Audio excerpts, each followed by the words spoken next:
Las Vegas is one of the most visited cities in the world, and one of the most misunderstood by first-time visitors who think it is only casinos and late nights.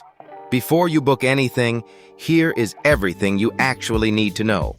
We are covering getting there, getting around, the best areas to stay, safety, real costs, the best time to visit, and the mistakes first-timers keep making. From the mega resorts of the Strip to the Red Rock Canyons just outside town and the Grand Canyon beyond, Las Vegas packs far more into a trip than most people expect. Save this video before you start booking hotels, because we are answering the questions people actually search before landing in Las Vegas. Whether this is your very first trip or your fifth return visit, our goal is to help you skip the rookie mistakes and spend your money where it actually counts. Let us start with getting there, since Las Vegas is one of the easiest major cities in the country to reach. Harry Reid International Airport sits just a few miles from the south end of the Strip. The airport, code LAS, handles direct flights from dozens of U.S. cities and a growing list of international routes, and many domestic flights run under 3 hours. From the airport, a ride share or taxi to most Strip hotels takes 10 to 20 minutes outside of peak traffic, and shared shuttles offer a cheaper if slower option. Rideshare pickup at Harry Reid is handled at designated zones, not curbside. Follow the signs to the correct level so you are not left waiting in the wrong spot. Driving in from Southern California is a popular option. The trip from Los Angeles runs about 4 hours, though Sunday afternoon return traffic can add significant time.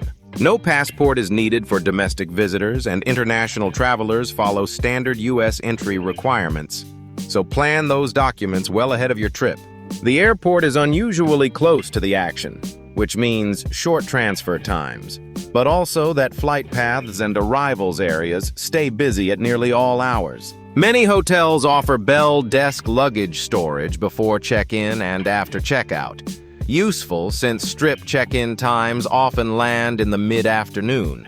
And if you land late, know that Las Vegas genuinely runs around the clock. Restaurants, check-in desks, and transportation all operate through the night. Consider signing up for the airport rideshare and hotel apps before you fly. Having your ride and your room confirmation ready speeds up a busy arrival considerably. If your flight lands during a major convention, expect the taxi and rideshare lines to be long. Patience and a little buffer time make the arrival far smoother. Consider enrolling in an expedited security screening program before you fly. Lines at busy departure airports can run long, and a shorter wait means a calmer start to the trip. International visitors should double-check their entry paperwork and any travel authorization well ahead of time, since requirements can change and last-minute surprises are the worst way to begin a vacation. Now getting around. The Strip looks walkable on a map, but it is deceptively long. The distance between resorts is far greater than it appears from a hotel window. Elevated pedestrian bridges connect many Strip resorts and are the safest way to cross the busy boulevard. Jaywalking across the Strip itself is both dangerous and ticketable. The Las Vegas monorail runs along the east side of the Strip and connects several major resorts, useful for covering longer distances without the heat or crowds. Rideshare and taxis are everywhere, but expect surge pricing during big events and slow pickups when major shows or conventions let out at the same time. The Deuce, a double-decker city bus, runs the length of the Strip and down to downtown around the clock, a cheap option if you are not in a hurry. A rental car is genuinely useful only if you plan day trips to Red Rock, Hoover Dam, or the Grand Canyon. On the Strip itself, it is more hassle than help. Resort self-parking and valet often carry daily fees at the larger Strip properties. Factor that in if you do decide to rent a car for your stay. Downtown Las Vegas and the Fremont Street Experience sit about 15 minutes north of the Strip, a short ride share that opens up a completely different, older side of the city. And within the mega resorts themselves, walking from your room to the far exit can take 10 minutes. Budget extra time whenever you have a show or dinner reservation. Tram lines connect a few clusters of neighboring resorts for free.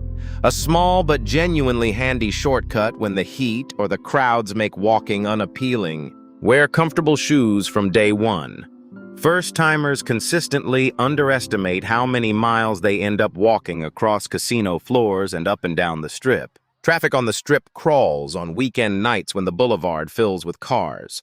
So walking or the monorail often beats a ride share for shorter hops between neighboring resorts. Give yourself a generous buffer for any timed reservation between resort walking distances, elevators, and crowds.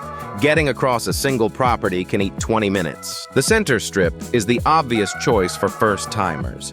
You are within walking distance of the biggest resorts, the fountains, and the highest concentration of dining and shows. The North Strip has seen major new development and tends to offer slightly better room rates, at the cost of longer walks to the busiest central attractions. The South Strip near the airport suits travelers who want quick arrivals and departures, and it anchors several large resorts and the main sports and concert arenas. Downtown around Fremont Street is noticeably cheaper, more old school, and more walkable, with lower table minimums and a denser, more compact layout than the Strip. Off-Strip hotels and resorts appeal to returning visitors who want quieter stays, lower prices, and locals casinos, usually at the cost of needing a car or rideshare. If nightlife and pools are your priority, look at the resorts known for their day clubs and entertainment, since not every property caters to the same crowd or age group. Families do better at the resorts with pools, arcades, and non-gaming attractions. A handful of properties are far more kid-friendly than the adult-focused party hotels. Resort fees vary widely between properties, so compare the all-in nightly price, not just the headline room rate, before you commit to a hotel. And for a first trip that balances convenience, walkability, and access to the iconic sites, a Center Strip resort remains the easiest and most popular choice. Book early for weekends and holidays. The best rooms and the best rates at desirable properties disappear fast when demand spikes across the city. Think about your priorities before booking. A party-focused resort and a quiet, family-friendly one can sit right next to each other yet deliver completely different experiences. Higher floor rooms with Strip views cost more but deliver the classic Vegas skyline at night, worth it for a special occasion, skippable if you are barely in the room. Now let us talk safety.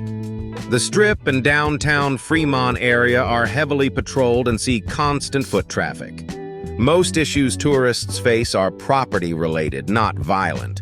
Pickpocketing and distraction theft happen most in dense crowds, near the fountains, on packed sidewalks, and in busy casinos keep valuables secured and phones out of back pockets. Street performers and costumed characters on the Strip expect payment for photos. Agree on nothing you did not intend to, and simply walk away if approached aggressively. Drink responsibly and keep an eye on your drink.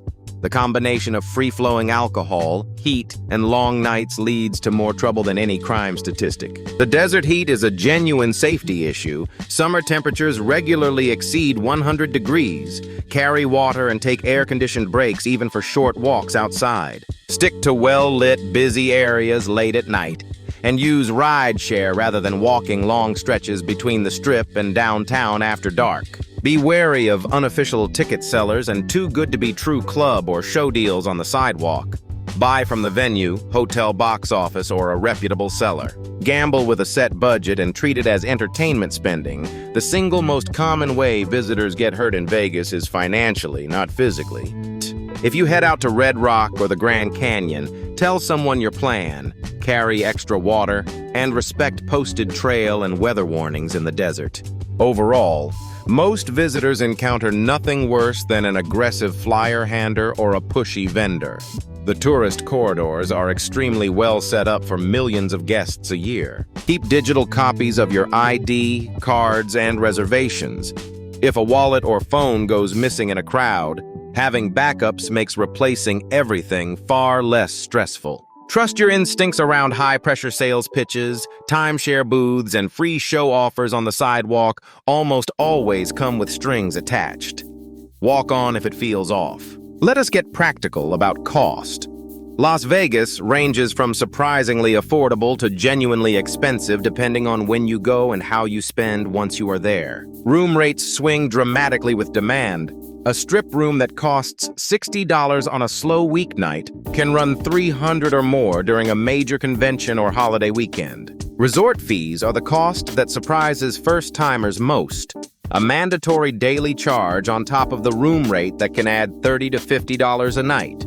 Dining spans the full range. Cheap food courts and off-strip eats on one end, and celebrity chef tasting menus that run hundreds per person on the other. Shows are a major expense. Headliner residencies and cirque productions typically run $100 to $250 per ticket, with premium seats well above that. Drinks add up fast. A cocktail on the Strip can run $18 to $25, though gambling at a table still gets you comped drinks in many casinos. A realistic budget for a long weekend for two, mid-range Strip hotel included, lands somewhere around $1,000 to $2,000 before gambling. Budget travelers can cut costs sharply by staying downtown or off-Strip, eating away from the casino floors, and skipping the pricier clubs and premium show seats. Parking, once free, now carries fees at many Strip resorts, and taxis from the airport add up. So factor transportation into the total rather than the room alone. And watch for the small charges that pile up, from bottled water in the room to concierge and delivery fees. They are easy to overlook until checkout. Set a daily spending number before you arrive and track it loosely.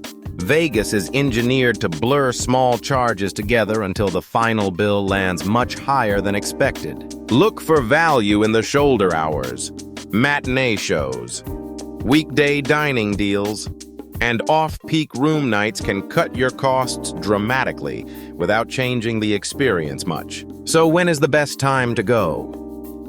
Spring and fall, roughly March through May and September through November, offer the most comfortable weather and are widely considered the sweet spot. Summer, June through August, brings brutal desert heat, often above 105 degrees. Pool season is in full swing, but midday outdoor sightseeing becomes genuinely uncomfortable. Winter, December through February, is mild and pleasant during the day, but can get cold at night, and it brings some of the lowest hotel rates of the year. Weekday stays are almost always cheaper than weekends. A Sunday through Thursday trip can cost a fraction of the same room on a Friday or Saturday night. Major conventions can spike hotel prices and crowd restaurants and ride-share with little warning. Check the convention calendar before locking in your dates. Big holiday weekends, New Year's Eve, and major fight or race weekends are the most expensive and crowded stretches.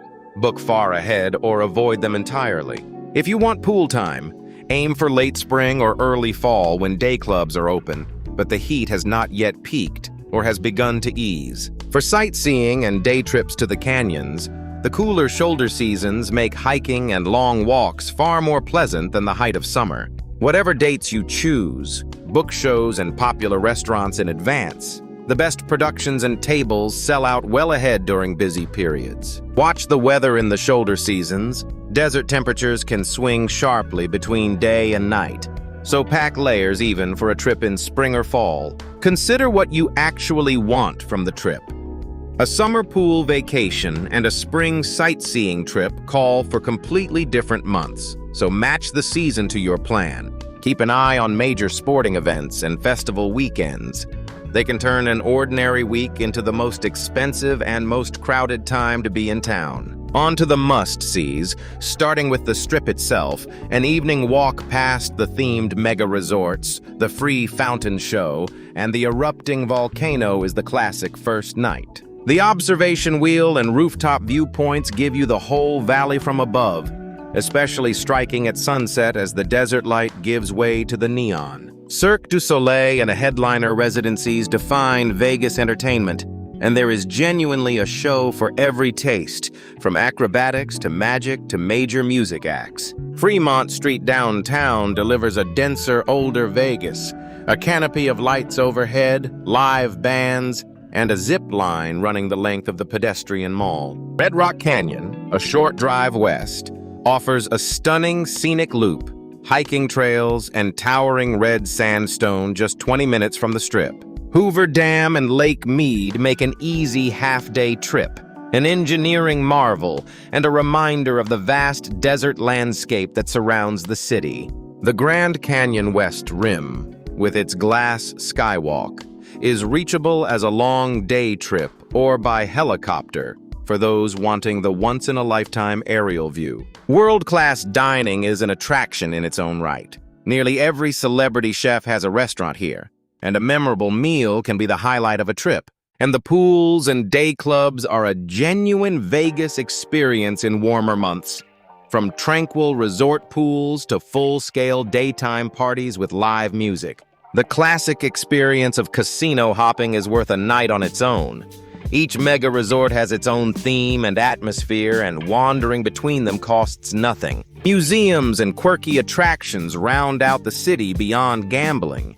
From neon sign collections to interactive art spaces, there is more to daytime Vegas than most expect. Helicopter and small plane tours over the Strip and out to the canyons deliver a genuinely unforgettable perspective, a splurge many travelers rank as a trip highlight. A quick word on dining and etiquette.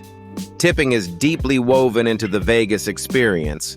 Plan to tip servers, bartenders, valets, housekeeping, and dealers as part of your budget. $1 or $2 per drink at the bar, 15 to 20% at restaurants, and a few dollars for the bellhop and housekeeping are all standard here. Buffets remain a Vegas tradition. Though many have shifted upscale, reservations and timing matter more than they used to at the most popular spots. Dress codes exist at the higher-end restaurants, clubs, and lounges. Check ahead, as some venues turn away shorts, athletic wear, or open-toe shoes for men. Table game etiquette matters.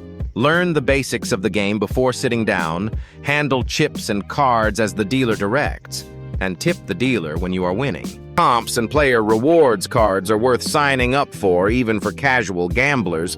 They can quietly earn you discounts on rooms, food, and shows. Pace yourself with alcohol and water. The dry desert air and long days dehydrate faster than most visitors expect, especially when drinks are flowing freely. And remember that nearly everyone working the Strip depends on tips.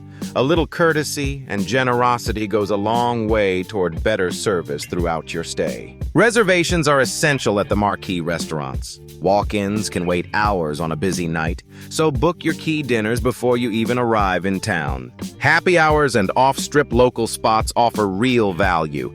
A short ride share away from the tourist core often means better prices and a more relaxed meal. Explore beyond the buffets and steakhouses. Las Vegas has become a serious international food city, with standout options across nearly every cuisine you can name. Make time for at least one memorable meal. Whether a celebrity chef tasting menu or a beloved local spot off the Strip, food is one of the city's true highlights. Finally, the mistakes first-timers keep making. Number 1 is underestimating the distances. The Strip is miles long, and what looks like a short stroll can be a sweaty half-hour walk. Number 2 is forgetting about resort fees and parking charges. Always compare the all-in price at checkout, not just the advertised nightly room rate. Number 3 is trying to do everything in one trip.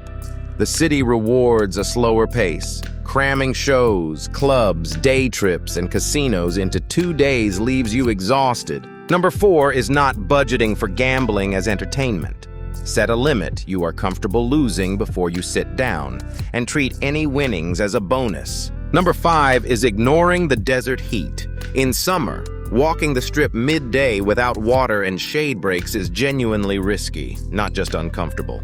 Number 6 is skipping downtown entirely. Fremont Street offers cheaper tables, a different atmosphere, and a taste of old Vegas that the Strip has largely left behind. Number 7 is booking shows and top restaurants last minute. The best productions and tables sell out, especially on weekends and during conventions. Number 8 is renting a car you do not need. On the Strip, it is a parking and traffic headache. Only rent if you are actually driving out to the canyons. Number 9 is not carrying small bills for tipping.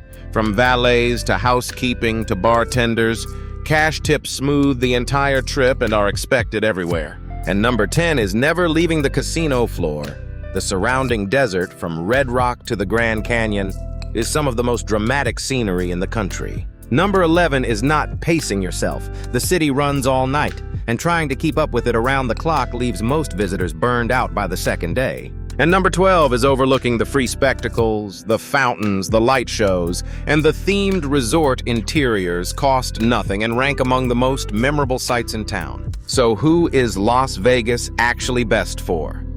If you want world-class entertainment, dining, and nightlife packed into one walkable corridor, few places on Earth deliver it this densely. First-time visitors do well here. The tourism infrastructure is enormous. Flights are cheap and frequent, and nearly everything is designed to be easy for out-of-town guests. Couples and groups celebrating a special occasion find endless options, from fine dining and shows to spas, pools, and once-in-a-lifetime helicopter tours. Foodies get one of the best restaurant scenes in the country, with more celebrity chef outposts per square mile than almost anywhere else. Outdoor lovers are often surprised. Red Rock, Hoover Dam, Lake Mead, and the Grand Canyon put dramatic desert landscapes within an easy day trip. Budget-conscious travelers can still make it work by basing downtown or off-strip, eating away from the casino floors and skipping the pricier clubs and premium show seats. Groups celebrating milestones do especially well, from bachelor and bachelorette parties to milestone birthdays. The city is built to host a memorable group getaway. Entertainment lovers find an unmatched concentration of shows, concerts, and residencies. You could see a different world-class production every single night for a week. Even non-gamblers find plenty to love. The dining, the pools, the shows, and the desert day trips make a full trip without ever placing a single bet. And whether you come for the shows, the food, the pools, or simply the spectacle of the Strip at night, Las Vegas remains one of the most complete short trips available anywhere in North America. That is everything you need to know before visiting Las Vegas in 2026, from resort fees to knowing what to skip. Which part of the trip are you most excited for? The shows, the dining, or a day trip out to the canyons? Tell us in the comments below. We have got in-depth guides to more of the world's best destinations on the channel, so check those out if a bigger trip is on your horizon this year. If this guide helped you plan your trip, please like and subscribe for more honest, in-depth travel guides from our small channel. Thank you for watching, and aloha from Kahana Designs. Until next time, safe travels and sweet dreams.